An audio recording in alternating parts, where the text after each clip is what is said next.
Hello and welcome to Government Unit 4. This video is all about city government.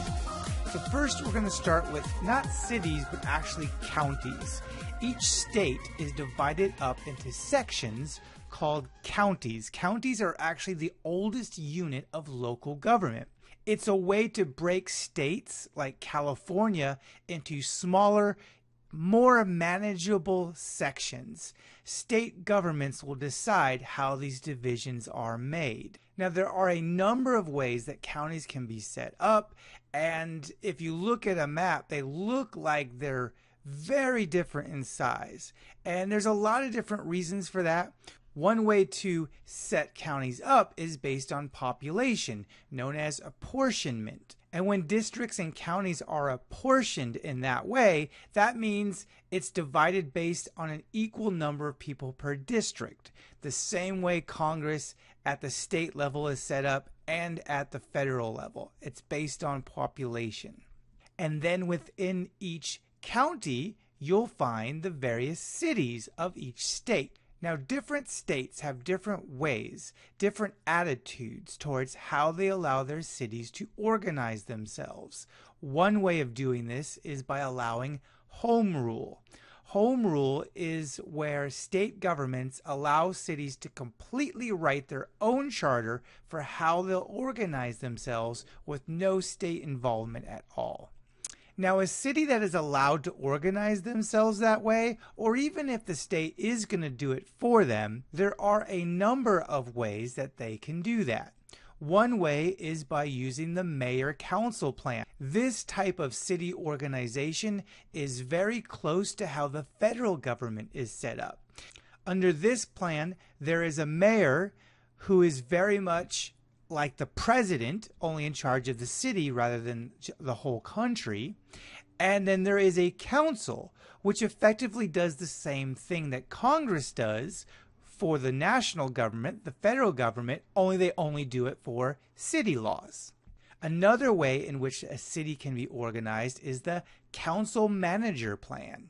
In the council manager plan, people elect a council of individuals to pick a manager to run day-to-day operations. So there may still be a mayor, but people won't vote for him. People vote for the council, and the council will just decide who the best person is to be a mayor, to be a manager, and if a new one is necessary.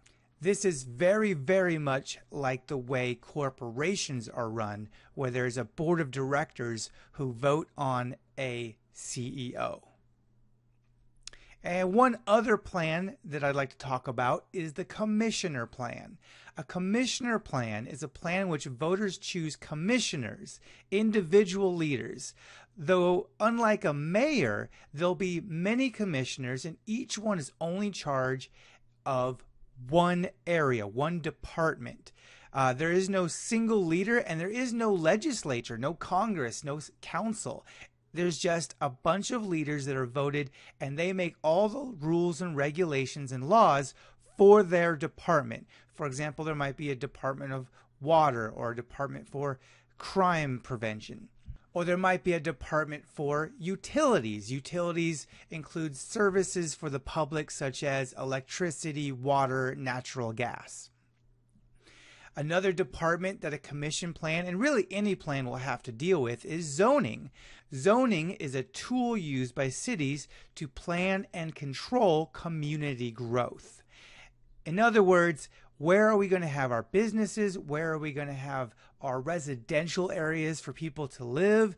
Do we want to make sure people don't live too close to polluted areas like an airport or a factory? All those things are zoning, those types of decisions. And there's many other things that a city has to decide, and almost all of it requires money. So how do cities raise money, otherwise known as revenue? Revenue is the city's income. Well, there's 4 different ways. One is through a variety of taxes, much like what you saw in the States. Another way that they raise money is through service charges. For example, in Fontana, if you want to have water in your house, you have to pay for the water, but you also have to pay for the monthly service charge just to have the water, even if you don't use it. That money goes to the city to support the many things the city has to do.